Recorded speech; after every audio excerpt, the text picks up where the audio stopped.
1 अप्रैल 2026 का ये एक महत्वपूर्ण दिन है दोस्तों। हर साल की तरह इस दिन भारत सरकार जो है अपने लोगों के लिए कुछ नए नए परिवर्तन की शुरुआत करती है, क्योंकि फाइनेंशियल ईयर जो है वो खत्म हो जाता है। तो आज की वीडियो में हम देखेंगे कि भारत सरकार ने 1/4/2026 से भारत के लोगों के लिए क्या क्या परिवर्तन किए हैं। आगे बढ़ते हैं और इस वीडियो में हम देखेंगे कि भारत सरकार ने किन किन क्षेत्रों में इन परिवर्तनों को किया है। तो जो सेक्टर इफेक्टेड है वो देख लेते हैं दोस्तों। तो ये जो परिवर्तन है दोस्तों वो टैक्सेशन के क्षेत्र में किए गए हैं, लेबर कोड्स के क्षेत्र में किए गए हैं, रेलवेज के क्षेत्र में किए गए हैं, रिक्रूटमेंट के क्षेत्र में किए गए हैं, बैंक्स के क्षेत्र में किए गए हैं, शेयर्स तथा ट्रेडिंग के क्षेत्र में हुए हैं, आरबीआई तथा डिजिटल बैंकिंग के क्षेत्र में हुए हैं तथा कुछ और भी बदलाव हैं जिसको मैंने अदर कैटेगरी में रखा है। तो वीडियो को पूरी तरह शुरू करने से पहले मैं आपसे उम्मीद करता हूं कि अगर ये वीडियो आपको नॉलेजफुल लगती है और अच्छी लगती है तो इसको अपने दोस्तों के साथ शेयर कीजिए और चैनल को सब्सक्राइब कीजिए दोस्तों। मैं इसी तरह की वीडियो आपके लिए लाता रहूंगा। तो सबसे पहले हम देख लेते हैं टैक्सेशन के बारे में। टैक्सेशन जो है इनकम टैक्स डिपार्टमेंट यानी IT डिपार्टमेंट के अंडर आता है। तो इन्होंने सबसे पहले लागू किया है न्यू इनकम टैक्स एक्ट, जो 2026 1 अप्रैल से लागू हो गया है। इसके बाद इनकम टैक्स डिपार्टमेंट ने जो ये किया है वो tracking and reporting of cash usage limit. मान लीजिए अगर आप कोई कैश ट्रांजैक्शन करते हैं तो उसका ट्रैकिंग और रिपोर्टिंग IT डिपार्टमेंट ने मैंडेटरी कर दिया। या तो बायर या फिर जो सेलर है इसका रिपोर्ट IT डिपार्टमेंट तक दे देगा, क्योंकि हर जगह लार्ज वैल्यू ट्रांजैक्शन में पैन मैंडेटरी हो गया है। उसके बाद IT डिपार्टमेंट को न्यू इनकम टैक्स जो एक्ट है उसके अंडर एक छूट मिल गई है, जिसके लिए वो सोशल मीडिया स्कैनिंग यानी डिजिटल फुटप्रिंट को देख सकते हैं। इसको हम इस तरह से समझ सकते हैं, मान लीजिए आपने किसी साल अपना इनकम टैक्स 0 दिखाया है, लेकिन आपके पास 60 लाख या 70 लाख का कोई कैश ट्रांजेक्शन हुआ है, आपने कोई जमीन वगैरह खरीदी है या फिर आपने कोई कार खरीदी है जिसके साथ सोशल मीडिया में फोटो पोस्ट की है, तो इनकम टैक्स डिपार्टमेंट उसके आधार पे आपसे पूछताछ कर सकता है और उस पैसे का हिसाब मांग सकता है। न्यू इनकम टैक्स एक्ट के अनुसार टैक्सेशन में कॉन्सेप्ट ऑफ टैक्स ईयर लाया गया है। यहाँ पर फाइनेंशियल ईयर और असेसमेंट ईयर, ये जो 2 ईयर थे पुराने टैक्सेशन स्कीम में, उसको हटा दिया गया है। इसके अलावा पैन कार्ड को हाई वैल्यू ट्रांजेक्शन के लिए मैंडेटरी कर दिया गया है। अगर आप ऐसा नहीं करते हैं तो इसके ऊपर कड़ी नजर रखी जा रही है और जुर्माने का भी प्रावधान किया गया है। इन सब चीजों से IT डिपार्टमेंट क्या करना चाहता है? इन सब चीजों से IT डिपार्टमेंट जो है डिजिटल ट्रांजैक्शन को बढ़ावा देना चाहता है, जिसके थ्रू आपके सारे ट्रांजैक्शन का हिसाब और उस पर नजर रखा जा सके। इसके साथ एक और चीज है, जैसे मान लीजिए कि अगर आप किसी दोस्त से या किसी से भी 2 लाख रुपए कैश लेते हैं बिना कोई वैलिड एक्सप्लेनेशन के, उसको बैंक में जमा करते हैं और इनकम टैक्स का नोटिस आता है आपके पैन नंबर के आधार पे और आप उसका जवाब नहीं दे पाते हैं, तो अंडर सेक्शन 269 के तहत आपके ऊपर पेनल्टी लग सकती है और वो 100% तक भी हो सकती है। तो ये टैक्सेशन पार्ट था दोस्तों। अब हम देखेंगे दूसरा पार्ट यानी लेबर कोड्स। तो 1 अप्रैल 2026 से लेबर कोड्स भी लागू हो गए हैं। तो 4 नए लेबर कोड्स हैं। पहला कोड है द कोड ऑन वेजेस, दूसरा कोड है द इंडस्ट्रियल रिलेशंस कोड, तीसरा कोड है the code on social security and the fourth is the occupational safety health and working condition code. इन चारों कोड को लागू कर दिया गया है दोस्तों। इसके अंदर बहुत सारे सब कोड्स भी हैं, रूल्स भी हैं जो 1 अप्रैल से लागू हो गए हैं। इसके ऑफिशियल इम्प्लीमेंटेशन से मतलब जो 21 नवंबर 2025 को हुआ था और सारे कंसल्टेशन होने के बाद ड्राफ्ट रूल जो बने थे, ministry of labour and employment ने इस रूल को इम्प्लीमेंटेशन के लिए फाइनलाइज कर दिया है और ये 1 अप्रैल से लागू हो गया है। इससे वर्कर्स को बहुत सारे बेनिफिट होंगे दोस्तों, और क्या क्या बेनिफिट होंगे वो हम आगे देखेंगे। तो 1 अप्रैल 2026 में जो है रेलवेज ने भी अपने कुछ नियमों में बदलाव किए हैं। जैसे वो जो बदलाव है वो टिकट बुकिंग से लेके कैंसिलेशन रूल, उसके अलावा सीट अवेलेबिलिटी को इम्प्रूव करने की कोशिश की है। उसके अलावा 72 आवर कैंसिलेशन विंडो को स्ट्रिक्ट किया है और पेनल्टी भी लेट कैंसिलेशन के लिए लगाई है और रिवाइज चार्टिंग टाइम्स भी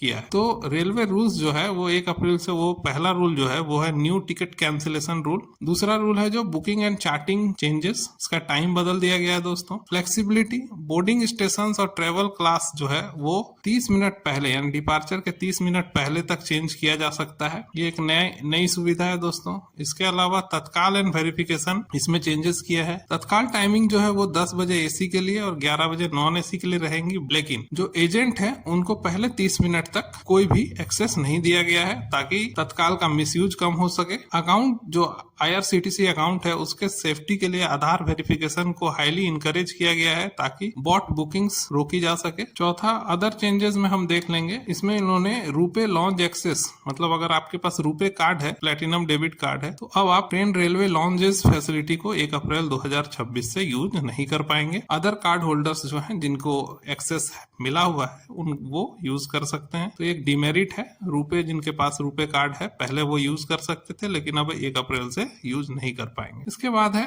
रिक्रूटमेंट्स में देख लेते हैं। तो 1 अप्रैल 2026 से रिक्रूटमेंट, कुछ नए रिक्रूटमेंट आए हैं, जैसे 25,000 इंडियन आर्मी अग्निवीर पोस्ट आए हुए हैं जिसका डेडलाइन 10 अप्रैल तक है। 1,000 Punjab and Sind bank officers की भर्ती आई हुई है। 243 साइंटिस्ट बी रोल्स NIC में आई हुई है। अदर की ओपनिंग्स जो है SSC JEE 2026 एप्लीकेशंस, DRDO और अदर स्टेट गवर्नमेंट जॉब्स भी आई हुई है, जैसे UP anganwadi, Karnataka municipal corporation. इसके अलावा और भी बहुत सारी चीज हैं। अगर इसको सेक्टर वाइज देखें तो रेलवे जैसे कि RRB RRC में असिस्टेंट लोको पायलट 11,127 पोस्ट आने वाली है। Act apprenticeship 2,801 post south central railway में आने वाली है। Defence and police constable post SSB 827 post, Sainik school teacher and technical roles, scientific and research scientist G at office of the principal scientific adviser and research position at NCCS and IITs। Administrative and technical में भी consultant role NITI Aayog और AIIMS के लिए मांगे गए हैं। Engineering and PSUs में vacancy है। BEML में telecommunication consultant India limited, MSTC limited. Government e market place यानी जेम में ओपनिंग फॉर मैनेजर्स हैं, IT specialist, finance officer, PESB government. और इन सब वैकेंसीज को आप कैसे अप्लाई कर सकते हैं, ढूंढ सकते हैं, तो आप एम्प्लॉयमेंट न्यूज की वेबसाइट में भी देख सकते हैं। मिनिस्ट्री की वेबसाइट जैसे ministry of home affairs, NITI Aayog, in sites में भी ये वैकेंसी दी हुई है। पब्लिक सेक्टर यूनिट का जॉब के लिए आप PESB वेबसाइट पर क्लिक करना पड़ेगा। तो ये था रिक्रूटमेंट से जुड़ा न्यूज। अब हम देखते हैं बैंक से जुड़ा न्यूज। तो 1 अप्रैल 2026 से बैंक्स ने बहुत स्ट्रिक्ट रूल्स और चार्जेस लगाए हैं। तो सबसे पहले नया ATM रूल आया है 1 अप्रैल 2026 से, जैसे HDFC बैंक और PNB तथा बंधन बैंक ने अपना फ्री ट्रांजैक्शन लिमिट को रिवाइज किया है। अगर आप UPI स्कैन करके ATM से पैसे निकालते हैं तो उसको भी उन्होंने डेली कार्ड लिमिट में जोड़ दिया है। जैसे मान लीजिए कि अगर आप कार्ड से 5 ट्रांजैक्शन कर सकते थे, तो अगर आपने UPI से 2 ट्रांजैक्शन किए हैं ATM पे, तो अब आपके कार्ड पे 3 ट्रांजैक्शन ही बाकी रहेंगे। इसके अलावा डेली कैश लिमिट में कैप लगा दिया गया है। मतलब अगर कस्टमर मान लीजिए 50,000 से ज्यादा या 1 लाख से ज्यादा डिफरेंट कार्ड्स पे निकालना चाहते हैं तो वो अब नहीं होगा। किसी किसी कार्ड पे 50,000, किसी किसी कार्ड पे 1 लाख तक कैपिंग की गई है। तो कस्टमर को इन विड्रॉल से बचने के लिए आपको डिजिटल बैंकिंग की ओर लौटना पड़ेगा। तो जो ट्रांजैक्शन चार्ज है वो देख लेते हैं। लगभग 27 रुपए यानी 23 रुपए प्लस GST जो है वो चार्जेस लगेंगे अगर आप ATM से पैसे निकालने जाते हैं और आपका लिमिट खत्म हो जाता है। इसके अलावा कैश विड्रॉल लिमिट तो मैंने आपको बता दिया। इसके साथ इंस्टा अलर्ट चार्ज जो है उसको रिवाइज किया गया है। जैसे मान लीजिए आपके बैंक से कोई मैसेज डेबिट होता है या क्रेडिट होता है तो उसका एक इंस्टेंट मैसेज आता है SMS के थ्रू। ये अब फ्री नहीं है दोस्तों, ये पहले शायद 10 पैसे लगते थे, अब 15 पैसे लगेंगे। उसके अलावा ATM चार्ज भी रिवीजन की ओर है। अभी पूरी तरह से इसका कोई नोटिस नहीं आया है, लेकिन कुछ ही दिनों में ATM का चार्ज भी रिवाइज हो जाएगा और ATM के लिए भी ज्यादा पैसे देने पड़ेंगे। तो यहाँ तक जानकारी आपको कैसी लगी दोस्तों, जरूर बताइए और चैनल को सब्सक्राइब जरूर कीजिए ताकि हम आगे अच्छी वीडियो और बना सकें।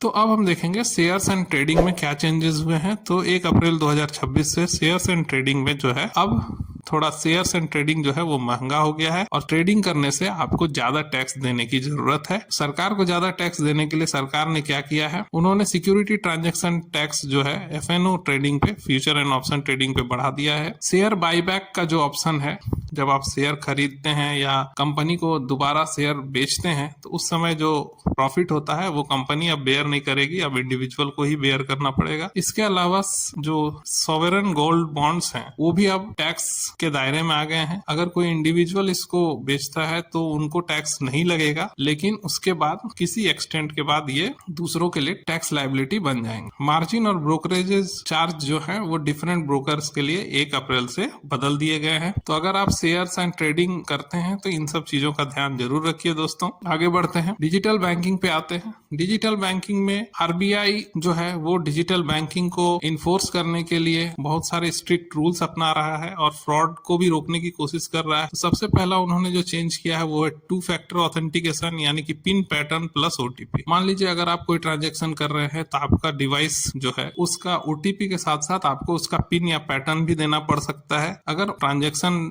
जो अमाउंट है वो किसी लिमिट से ज्यादा है या फिर ट्रांजेक्शन के समय बैंक को लगता है कि आपके साथ फ्रॉड होने की संभावना है, तो इससे डरे नहीं। 2 फैक्टर ऑथेंटिकेशन जो है 1 अप्रैल से लागू हो गया है। इसके अलावा new device digital payment lock system भी लगाया गया है। जैसे मान लीजिए आपका मोबाइल चोरी हो जाता है और सिम क्लोनिंग के थ्रू अगर आपका अकाउंट एक्सेस करने की कोशिश की जाती है तो 24 घंटे बाद ही वो एक्सेस हो सकता है दोस्तों, क्योंकि आरबीआई को लगता है कि अगर मान लीजिए तुरंत ही एक्सेस दे दिया जाए तो आपके साथ डिजिटल फ्रॉड या पैसे का जो है नुकसान आपको उठाना पड़ सकता है। इसके अलावा आरबीआई ने 0 प्री पेमेंट चार्जेस लोन के लिए किए हैं। मतलब अगर आप लोन ले रहे हैं और या आपने लोन ले रखा है और उसको समय से पहले भरना चाहते हैं तो आपको किसी भी बैंक में प्री पेमेंट मतलब देने की जरूरत नहीं है। वो उन्होंने 1 अप्रैल 2024 से बदल दिया है। इसके साथ साथ अगर कोई डिजिटल फ्रॉड किसी कस्टमर के साथ होता है और कस्टमर ने बैंक को रिपोर्ट कर दिया है तो अब उस रिपीटेड फ्रॉड के लिए बैंक जो है उस कस्टमर को मुआवजा देगा और सारी जो लायबिलिटी है वो बैंक की होगी। उस कस्टमर के साथ डिजिटल फ्रॉड फर्दर ना हो उस इंस्टेंट के लिए। इसके साथ साथ पैन रूल को और स्ट्रिक्ट किया है। जैसे आधार कार्ड के थ्रू अब आप पैन कार्ड बनवा तो सकते हैं, लेकिन उसके साथ साथ आपको डेट ऑफ बर्थ सर्टिफिकेट भी देना पड़ेगा। केवल आधार कार्ड से अब पैन कार्ड बनाना संभव नहीं है। ये जो डिजिटल बैंकिंग है दोस्तों ये इसलिए किया गया है ताकि आरबीआई चाहता है कि ज्यादा से ज्यादा कस्टमर डिजिटल बैंकिंग की तरफ आए और उनका डेटा रिकॉर्ड किया जा सके। अब हम देखते हैं कुछ ऐसे अनऑर्गेनाइज्ड चीजें जिसके बारे में 1 अप्रैल से जो लागू तो हो चुकी है लेकिन वो सेक्टोरियल नहीं है। जैसे हम देखते हैं कि एचआरए इंक्लूजन जो हुआ है, 4 जो सिटी हैं उसको एक्स सिटी में लाया गया है, पुणे, बेंगलोर, हैदराबाद और अहमदाबाद। तो ये 4 सिटी को एक्स सिटी में इंक्लूड किया गया है। चाइल्ड एजुकेशन अलाउंस को बढ़ाया गया है। 50% मिनिमम बेसिक किया गया है सीटीसी का किसी भी वर्कर के लिए जो भारत में काम करते हैं। ग्रेचुइटी जो है अब 5 साल से घटाकर 1 साल कंटिन्यूअस वर्क पे कर दी गई है और प्री एनुअल हेल्थ चेकअप जो है वो 40+ एज एम्प्लॉय के लिए मैंडेटरी कर दी गई है। और किसी भी एम्प्लॉय को अपने एम्प्लॉयर से अपॉइंटमेंट लेटर मिलना एकदम मैंडेटरी कर दिया गया है ताकि उसकी जॉब जो है वो फिक्स मानी जाए। इससे जो 50% मिनिमम बेसिक वाला कॉन्सेप्ट है, इससे जो होगा वो एम्प्लॉय का जो टेक होम सैलरी है वो तो घट जाएगा, लेकिन पीपीएफ में जो कंट्रीब्यूशन है या भविष्य का जो धन संचय है वो बढ़ जाएगा। तो यहाँ तक दोस्तों आपको ये वीडियो कैसी लगी कमेंट बॉक्स में जरूर बताइए और ये जो चैनल है इसको शेयर कीजिए ताकि हम इस तरह की वीडियो और ला सके। आगे बढ़ते हैं। आप हमारे साथ कनेक्ट करने के लिए स्क्रीन पे दिए गए चारों सोशल मीडिया हैंडल्स का यूज कर सकते हैं। फेसबुक, इंस्टाग्राम, ट्विटर, टेलीग्राम, ये 4 हैंडल्स यहाँ पे दिए हुए हैं। इसके अलावा यहाँ तक वीडियो देखने के लिए आपका बहुत बहुत धन्यवाद। वीडियो को शेयर कीजिए और चैनल को सब्सक्राइब कीजिए। और अगर आप यूट्यूब के अलावा कहीं और इस वीडियो को देख रहे हैं तो फॉलो कीजिए ताकि इस तरह की वीडियो हम और बना सके। जय हिंद, जय भारत।